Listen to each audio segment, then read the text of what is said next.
देखते हैं क्लास 9 का चैप्टर 1 समाप्त करके हम लोग पहुंच गए चैप्टर 2। नाम है बहुपद। ये जो चैप्टर है ना, असल में ये है अलजेब्रा, ALGEBRA,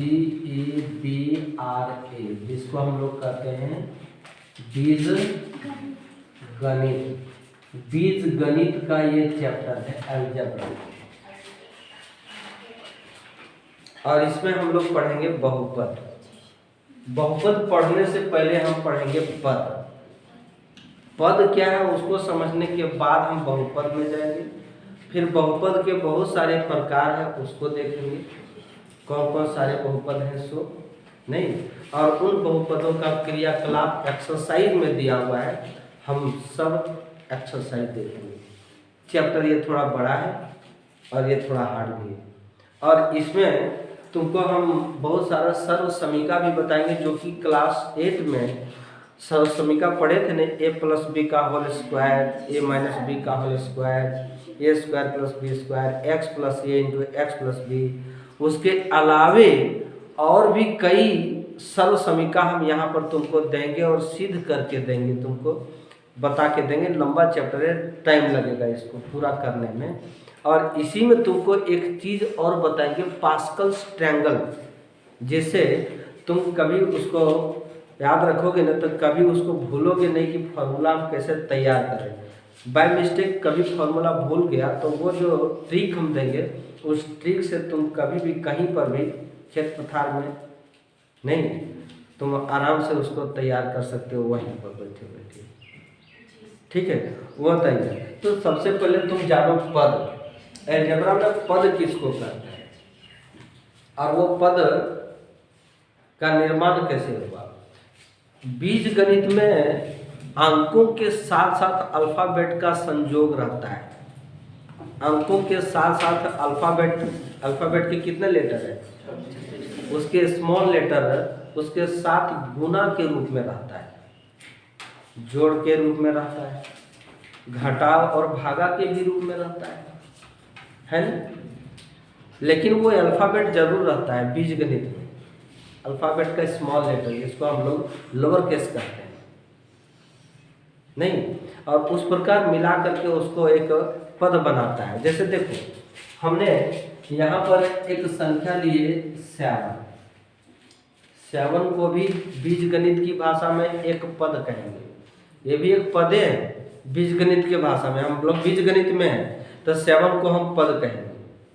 लेकिन इसके साथ अल्फाबेट का अगर कोई एक लेटर को हम अगर ऐड कर दें तो ये कहलाएगा 7x। 7x कहलाएगा। इसका मतलब है कि 7 गुना x। बीज गणित में ये गुना चिन्ह नहीं दिया हुआ रहता है। तुमको समझ लेना होगा कि ये 7x का मतलब 7 × x। दिमाग को यहाँ पर रखो, ठीक है, सारा बात तुमको समझ में आएगा। 7x का मतलब 7 × x, माने वहाँ गुना रहता है। कभी कभी यहाँ पर तुमको बीज गणित में 7 × x इस प्रकार भी मिलेगा, तो ये दशमलव नहीं समझना, वहाँ बीज गणित में गुना रहता है। दशमलव कहाँ पर रहता है, दो संख्याओं के बीच में अगर ये चीज रहता है, दो अंकों के बीच में, संख्या में दो अंकों के बीच में अगर इस प्रकार का सिंबल रहता है, हम उसको दशमलव कहेंगे। जैसे इसको 7 × 5 नहीं कहेंगे, 7.5 कहेंगे। अंक गणित में 7 × 5 के लिए इंटू का साइन देना जरूरी होता है, वो देना पड़ता है, ठीक है। बीज गणित में इंटू का साइन देने का जरूरत है नहीं। अब कभी भी बीज गणित में अगर इस प्रकार का डॉट देखोगे तो उसको तुम दशमलव नहीं समझेगा। हाँ, अगर ऐसा हो 1.5x और यहाँ भी ऐसा पॉइंट किया हुआ है, तो इसका यह मतलब है कि 1.5 × x है। पढ़ने का तरीका तुमको बता दें। कल तुम लोग को जब पढ़ने के लिए बोल रहे थे घातांक के, तो सबको कतरा रहे थे, इसीलिए हम तुमको एक्सप्लेन करके बता दे रहे कि हम इसको पढ़ेंगे कैसे। ये 7 इंटू एक्स है यानी 7x है। अब पॉइंट को हम यहाँ ऐसे दर्शा सकेंगे, तो यहाँ भी एक बिंदु है, इसका मतलब एक गुना है, क्योंकि उसके बगल में दाहिने साइड क्या है, अल्फाबेट का लेटर है। जब अल्फाबेट का लेटर है तो यहाँ पर तुम गुना करोगे, यानी 1.5 गुना एक्स। क्लियर? तो ये जो चीज है 7x, नहीं, उसमें दो चीज मिला हुआ है। ये हम इसको अचर कहेंगे, नॉन वेरिएबल, ठीक है, और इसको हम चर कहेंगे वेरिएबल। वेरिएबल और नॉन वेरिएबल का गुना या भागा कभी कभी ऐसे भी होता है 7/x, या कभी कभी ऐसे होता है x/7। गुना या भागा के रूप में जो एक पद बनता है,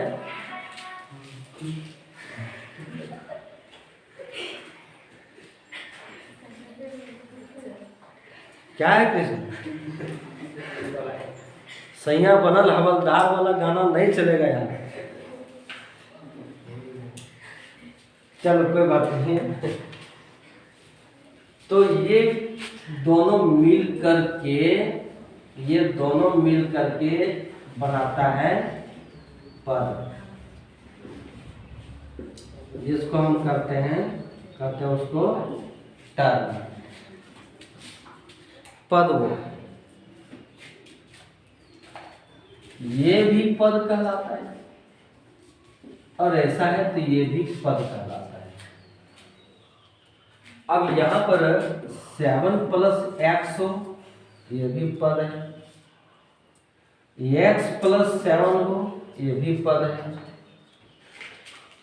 7-x हो, या x-7 हो, या -7+x हो, या -x+7 हो, हम इन चीजों को जो लिख रहे हैं वो सारे पद कहेंगे हम। बीज गणित के भाषा में यह सारे पद हैं। नहीं तो अब यहाँ पर एक चीज जान लो कि 7x है, तो कभी भी तुम x7 लिखने का प्रयास नहीं करना। जब भी अल्फाबेट का लेटर होता है वो अंकों के दाहिने साइड होता है। अंकों के दाहिने, इधर दाहिना हो गया मेरा, अंकों के दाहिने साइड ये लेटर होता है। पहले x×7 नहीं करना, बेवकूफ़ी है, कहेगा नहीं जानता है, इसका कंसेप्ट क्लियर नहीं। ध्यान देना इस बात को। तो क्या क्या मिल गया तुमको? वेरिएबल मिल गया और नॉन वेरिएबल मिल गया। दोनों का संयुक्त रूप को हम टर्म कहेंगे, यानी पद कहेंगे। ये पद है, ये पद है, ठीक है। अब पद के जो प्रकार होते हैं, पद के प्रकार में हम लोग अब चले आएंगे बहुपद। बहुपद में से देखो पहला है एक पदी। एक पदी का एग्जाम्पल अगर खाली x करें, एक पद कह लेंगे इसको, एक ही पद है इसमें, x कह दिए, इसका मतलब यहाँ एक है, साइलेंट, हम उसको 1x कह सकते हैं। x जब लिखे हैं ना तो इसके पहले एक रहता है, दिखता नहीं। क्लियर? एक पदी में से और एग्जाम्पल तुम अभी देखे थे ना, ये भी एक पद है। एक पदी माने एक ही पद होना चाहिए, -5 अगर बोल देना तो ये भी एक पद ये है। एक पद बोले तो अगर x 1/x कहेंगे तो एक पद कहलाएगा, या फिर -3/y कहलाएंगे तभी एक पद कहलाएगा। वो एक पद समझ में आया? ये एक पद इस प्रकार का एग्जाम्पल है, अभी नोट नहीं करना तुम लोग। दूसरा चले आते हैं द्विपद। ठीक है। अब द्विपद माने द्वि माने दो होता है। हाँ, एग्जाम्पल लेते हैं। तुम जो कहोगे x प्लस 7 कहो, तो एक पद ये अलगे हो गया और एक पद ये अलग हो गया, अलग अलग पद हो गया। या फिर तुम माइनस वाई प्लस 1 कहो, ये भी तो दो पद है, एक पद माइनस वाई और एक पद एक्स, ठीक है। फिर अगर हम कहें 2y प्लस 5, ये भी दो पद है, इसमें त्रिपद नहीं करना, ये 2y मिल करके एक पद बना है, जैसे क्या है, और एक पद हमारा वो हो गया, ठीक है। फिर यहाँ पर हम कर दे कि माइनस 5x प्लस 1, नहीं, इस प्रकार ये जो कहलाया वो एक पद ही कहलाया, ये सॉरी द्विपद कहलाया। अब यहाँ पर तुमको एक चीज और जानना होगा, इसी को हम एक चर के एक पदी, एक चर के द्विपद, एक चर के द्विपद है, माने चर इसको बोला गया है। चर किसको बोला गया? अल्फाबेट लेटर को बोला गया है।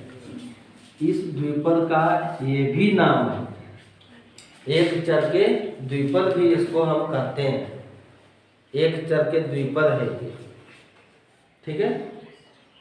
और इसको एक और नाम से पुकारा जाता है, रैखिक पद, रैखिक पद, अब बहुपद, रैखिक पद, ठीक है,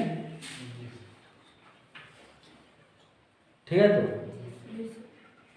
तो इसको समझ पाए, द्विपद, एक चर के द्विपद। अब दो चर के द्विपद भी होता है। अब इसी में से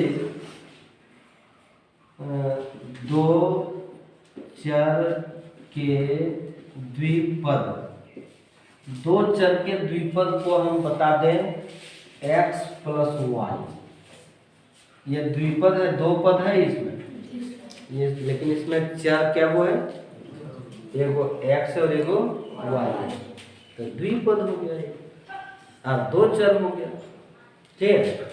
फिर यहाँ पर अगला एग्जाम्पल लें, -3x प्लस वाई, इसमें भी द्विपद हो गया और दो चर है। चैप्टर नंबर 4 में हम लोग इस प्रकार का एग्जाम्पल को देखेंगे, दो चर के रैखिक समीकरण। चैप्टर 4 निकालो और देखो है लिखा कि नहीं, दो चर के रैखिक समीकरण है लिखा हुआ। तुम विषय सूची में निकालो, बहुत दूर क्यों चले जा रहे हो, पेज पलटा करके शोर क्यों कर रहे हो, झटके से विषय सूची निकालो और चैप्टर नंबर 4 पढ़ो। दो चर वाले रैखिक समीकरण है जी सर, तो ये दो चर के रैखिक समीकरण का है, दो चर के रैखिक समीकरण वहां पर था, यहाँ बहुपद होता है, समीकरण वो बन जाते हैं, इसी को समीकरण बना देंगे। जब यहाँ पर इज इक्वल टू करके 0 कर देंगे ना, तो ये समीकरण बन जाएगा। लेकिन इज इक्वल टू करके जब तक हम 0 नहीं दिए हैं, मेरे परदादा भी इसको समीकरण नहीं कहेगा, वो भी कहेगा बहुपद, बुझे। बहुपद और समीकरण दोनों में फर्क सिर्फ इतना है कि बराबर था। इसके बाद बराबर दे करके हम अगर इसको दे करके बराबर दे करके 0 कर दिए या कोई और अंक दे दिए, तो ये बन गया अब दो चर के रैखिक समीकरण। लेकिन जब तक ये नहीं है तब तक ये दो चर के द्विपद या दो चर के रैखिक बहुपद, ठीक है, समझ में आया। अब यहाँ पर है तीसरा पद, अब तीसरा पद है त्रिपदी। अब 3 से 3 होता है। त्रिपद वाला में हो गया कि x2x प्लस वाई माइनस 3, इसमें 1 2 3 त्रिपद है, 3 पद है ना। अगला एग्जांपल लें minus x plus 2y minus 5, त्रिपद समझ गए। अब चौथा जो है वो त्रिपद के बाद हो जाता है बहुपद। 3 पद से अधिक अगर हो तो अब वो बहुपद कहलाएगा। क्या कहलाएगा? बहुपद कहलाएगा। तो अब यहाँ से चले जाओ बहुपद। बहुपद में minus x plus 3y minus Z plus 4, 1 2 3 4 पद है इसमें। तो इसको हम क्या कहेंगे? बहुपद कहेंगे। 4 पद है ना, समझ रहे हो तुम लोग कि नहीं? फिर यहाँ अगर एग्जांपल और भी लें, ये plus 2b minus 3c 4d minus 7 plus 7, तो 1 2 3 4 5, ये क्या बन गया? बहुपद। तो इसी करो यहाँ पर बहुपद हो गया। तो हम यहाँ पर एक घाती पदों का बहुपद बताए। अब द्विघाती बहुपद क्या होता है? द्विघाती बहुपद में देखो, अब 5वां, ये सारा एक घाती है क्योंकि जितना चर है, जितना इसमें हमने चर देख रहे हैं, चर कौन सा होता है? अल्फाबेट का लेटर, ठीक है, उसका घात 1 है। सभी का घात यहाँ पर 1 है, सभी का घात 1 है कि नहीं? लेकिन कभी द्विघाती भी होता है, त्रिघाती भी होता है, बहुघाती भी होता है, ठीक है। सो यहाँ पर लिखेंगे द्विघाती बहुपद। द्विघाती बहुपद मतलब कि x² प्लस 5, अल्फाबेट का जो भी लेटर होगा उस पर अधिकतम घात अगर 2 है, द्विघाती कहलाएगा। अधिकतम घात 3 होगा तो वो त्रिघाती हो जाएगा। अधिकतम घात 3 से अधिक है तो वो बहुघाती हो जाएगा। मैं समझ में आ रहा है? फिर यहाँ पर y² माइनस 1, ये भी द्विघाती है क्योंकि 4 पर अधिकतम घात कितना है? 2 है। इसको हम क्या करेंगे?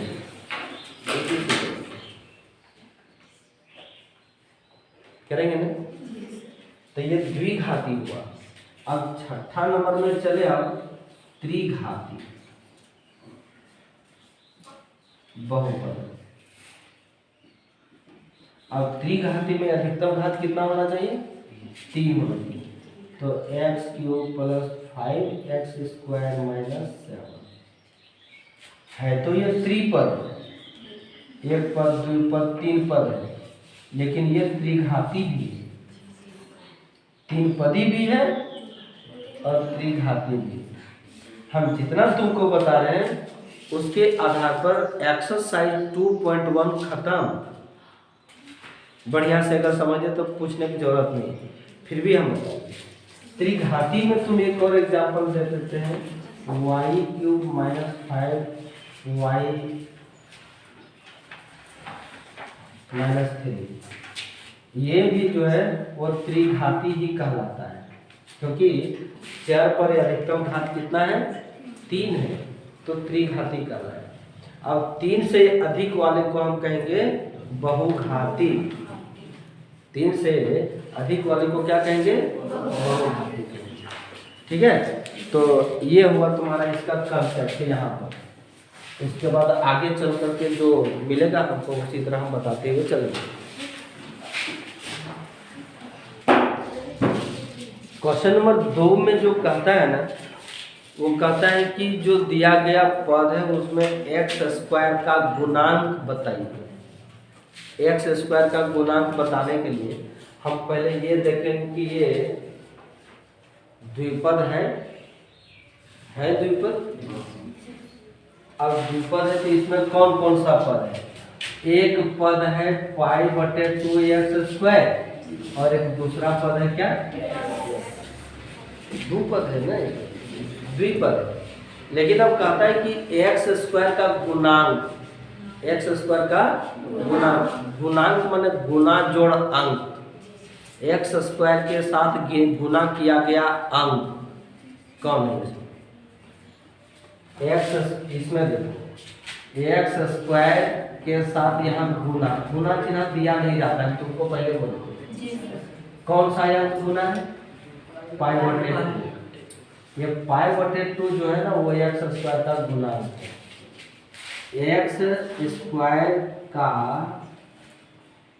गुणांक माने गुना किया गया अंक एक्स स्क्वायर के साथ कौन सा अंक गुना किया गया? Pi by 2। तो यही आंसर हो जाएगा पाई बाय 2, है नहीं जी? गुणांक का मतलब समझो कि गुना किया गया या गुना जोड़ अंक, गुना नहीं। और बताओ कोई है ऐसा क्वेश्चन उसमें जो एक्स स्क्वायर का गुणांक नहीं बता पाओगे तुम?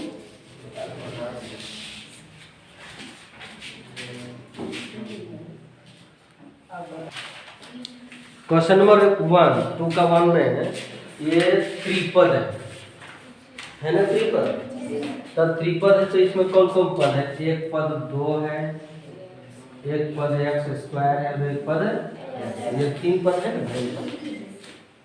3 गो पद है ना। अब 2 अपना स्वतंत्र है, 2 के बाद आते हैं एक्स स्क्वायर, इसमें एक रहता है साइलेंट गुना, इसमें कोई अंक नहीं है तो इसमें भी एक रहता है साइलेंट रहता है। हमको एक्स स्क्वायर का गुणांक चाहिए, तो एक्स स्क्वायर के साथ गुना कौन सा अंक है? एक है। ये 2 तो अलग पद है हमारा, 2 अलग पद है कि नहीं? तो यहाँ पर एक्स स्क्वायर का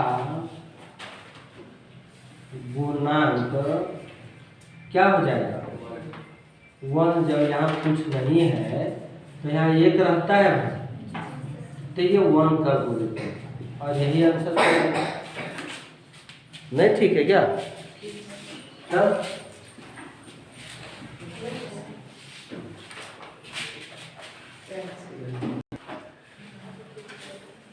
35 घात का द्विपद माने x पर पावर 35 प्लस 5 करो, चाहे कोई भी अंक करो।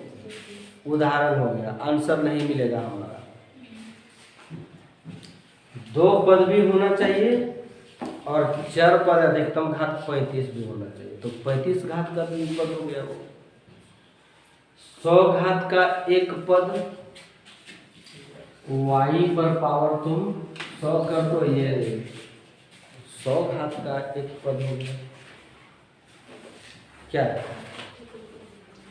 सच है कि नहीं? बन गया तीसरा हमारा।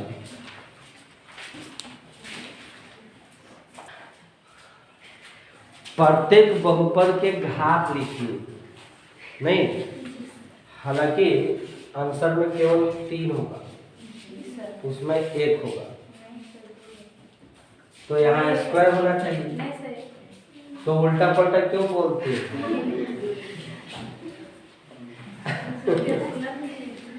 लेकिन घात यहाँ पर 3 दिया हुआ है, ये जो x पर पावर 3 है और हमारे हिसाब से 3 भी होगा, 2 भी होगा और 1 भी होगा। क्वेश्चन में ऐसा थोड़े बोला गया है कि अधिकतम घात लिखिए, बोला कि प्रत्येक बहुपद के घात लिखिए। तो इस बहुपद का इसमें से 3 भी है, 2 भी है और इस पर पावर 1 भी है। तुम्हारे आंसर में केवल 3 ही दे रहे। क्वेश्चन थोड़ा उस प्रकार रहता कि प्रत्येक बहुपद के अधिकतम घात लिखिए, तब 3 होता है। खाली घात कर दिया तो हमारा हिसाब वो था। अब इसमें क्या हो जाएगा? घातक इसमें अधिकतम 1 ही होगा, तो फिर p पर पावर वहाँ 1 है, तो 1 ही होगा। ये भारी है, 2-4 पेज में बनेगा ये क्वेश्चन। तो फिर